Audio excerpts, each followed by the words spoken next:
എന്താണ് uric acid?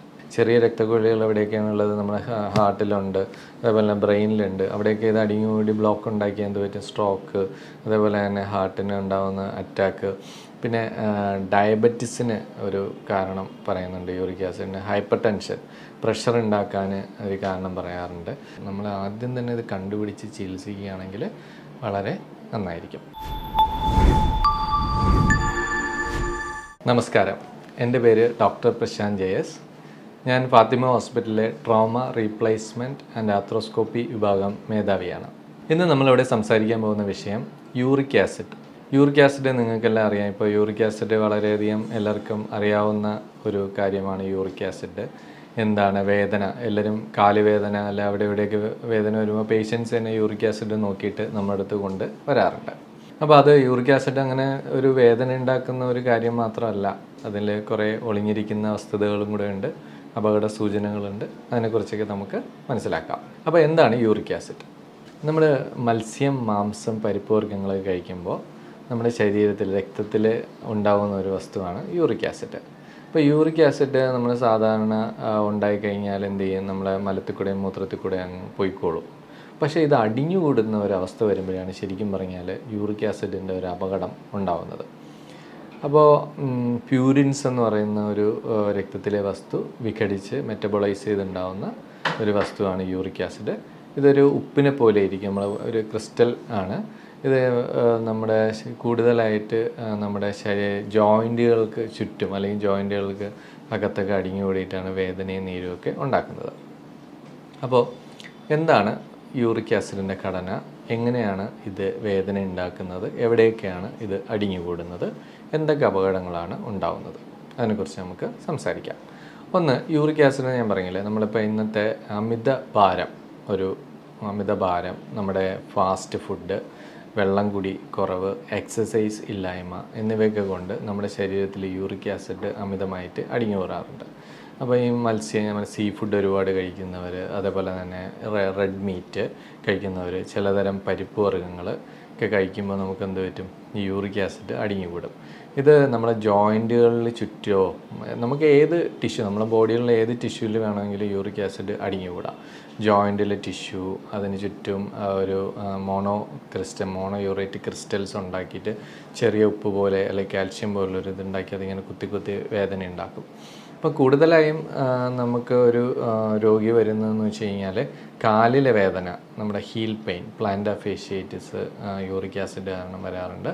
മുട്ടിലെ വേദന, മുട്ടിൽ കാണപ്പെടുന്ന വേദനകൾ വരാറുണ്ട്.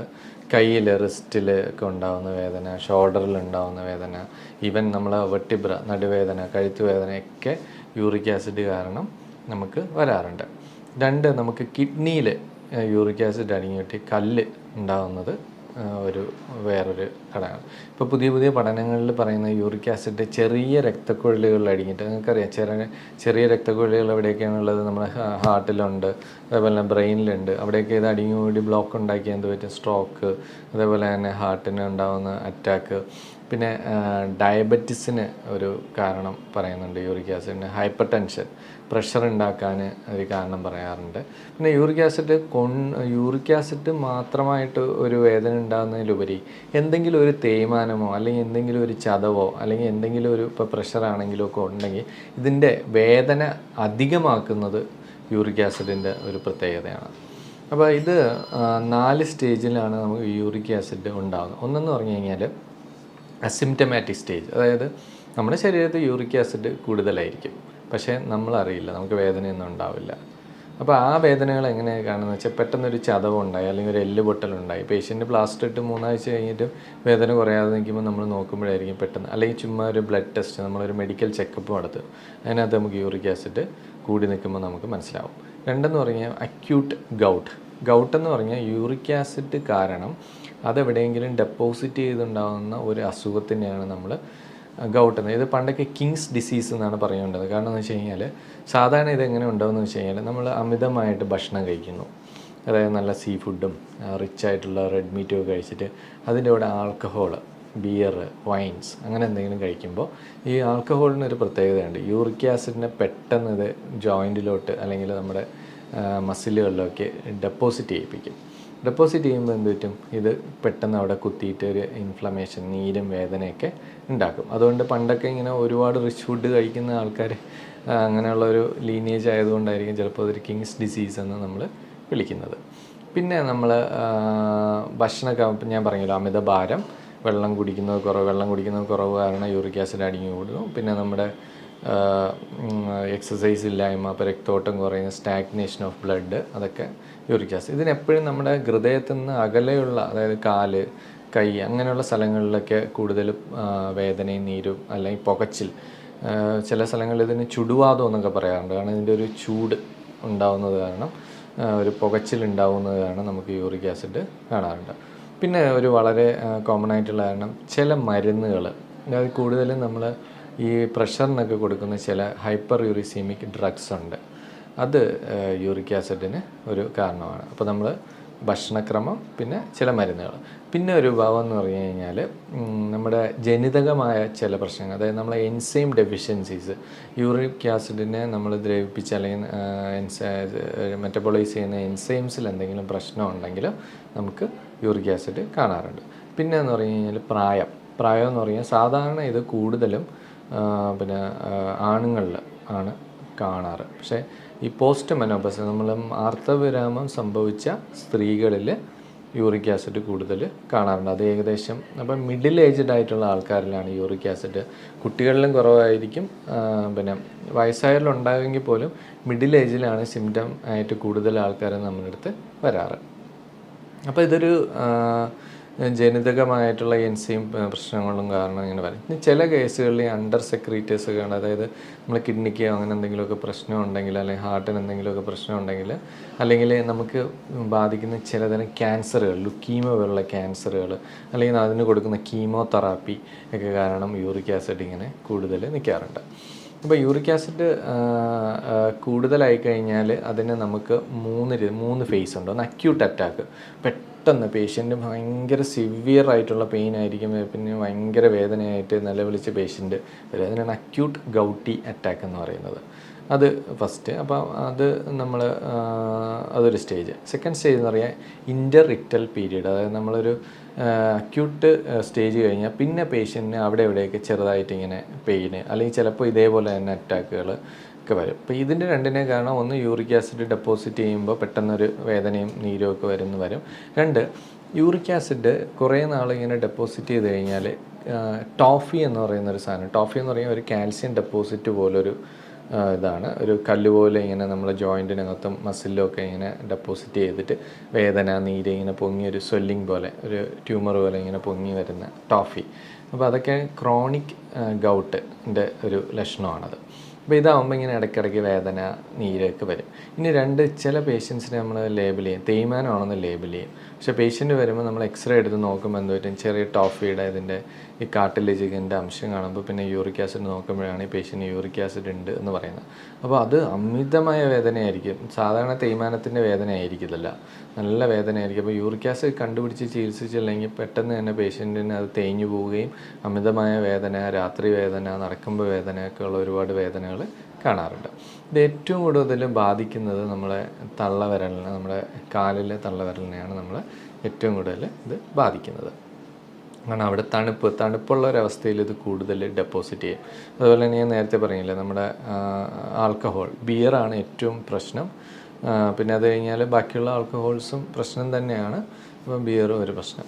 പിന്നെ നമ്മളിതിൻ്റെ ട്രീറ്റ്മെൻറ്റ് നമ്മൾ പേഷ്യൻറ്റിന് ഇതിൻ്റെ സീരിയസ്നെസ് ഒന്ന് എഡ്യൂക്കേറ്റ് ചെയ്യുന്നതിലാണ് ഏറ്റവും വലിയ കാര്യം. അപ്പോൾ ഫസ്റ്റ് പേഷ്യൻറ്റ് ചെയ്യേണ്ട കാര്യങ്ങൾ, സെക്കൻഡ് നമ്മുടെ മരുന്നുകൾ, മൂന്നെന്ന് പറഞ്ഞാൽ എക്സസൈസ്. അങ്ങനെ 3 കാര്യങ്ങൾ നമ്മൾ ചെയ്യണം. പേഷ്യൻ്റ് സീ ഫുഡുകൾ ഒഴിവാക്കുക. സീ ഫുഡുകൾ ഒരുപാട് എന്ന് വെച്ചാൽ പ്രധാനമായിട്ട് വലിയ മത്സ്യങ്ങൾ, നമ്മൾ നെത്തോലി, ചൂട് പോലുള്ള മത്സ്യങ്ങളൊക്കെ കഴിക്കുന്നതുകൊണ്ട് വലിയ കുഴപ്പമില്ല. പക്ഷേ വലിയ മത്സ്യങ്ങളെല്ലാം നമ്മൾ ഒഴിവാക്കുക. 2, റെഡ് മീറ്റ്, ബീഫ്, ആട് പോലുള്ള ലിവർ അങ്ങനെയുള്ള സാധനങ്ങളൊക്കെ ഹൈ പ്യൂരിൻ കണ്ടൻസ് ഉള്ളതാണ്, അത് ഒഴിവാക്കണം.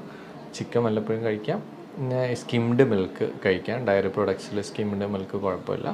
പിന്നെ പരിപ്പ് വർഗ്ഗങ്ങൾ നമ്മൾ ഒഴിവാക്കാൻ പറ്റുന്നിടത്തോളം ഒഴിവാക്കുക എന്നുള്ളതാണ് യൂറിക് ആസിഡിൽ ശ്രദ്ധിക്കേണ്ടത്. 2, അമിതഭാരം വരുമ്പോഴത്തേക്കും യൂറിക് ആസിഡ് കൂടുമ്പോൾ വെയിറ്റ് കുറച്ച് വയ്ക്കുക. 3 വെള്ളം കുടിക്കുക, നല്ലവണ്ണം വെള്ളം കുടിക്കണം. വെള്ളം കുടിക്കുമ്പോഴത്തേക്ക് യൂറിക് ആസിഡ് അത് പോയി കിഡ്നിയിൽ കല്ലൊന്നും ഉണ്ടാവാതെ ശ്രദ്ധിക്കാൻ പറ്റും.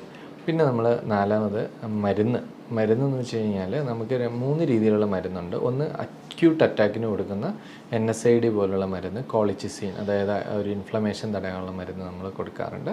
സെക്കൻഡ് സ്റ്റേജ് വരുമ്പോൾ യൂറിക് ആസിഡിനെ കുറയ്ക്കാൻ വേണ്ടിയിട്ടുള്ള മരുന്ന്, അതായത് നമ്മൾ കുറേ മരുന്നുകളല്ലോ, പ്യൂറിനോൾ പോലുള്ള മരുന്നുകൾ, ഫെബിക്സോസ്റ്റാറ്റ് പോലുള്ള മരുന്നുകളൊക്കെ ഇതിൻ്റെ യൂറിക് ആസിഡ് കുറയ്ക്കാൻ വേണ്ടിയിട്ടുള്ള മരുന്നുകളാണ്. 3 എക്സസൈസ് ചെയ്തിട്ട് നമ്മൾ യൂറിക് ആസിഡിൻ്റെ ഡെപ്പോസിഷൻ തടയ്ക്കാൻ വേണ്ടിയുള്ള എക്സസൈസ്, നമുക്കെവിടെയാണ് വേദന ഉണ്ടാകുന്നത് അത്.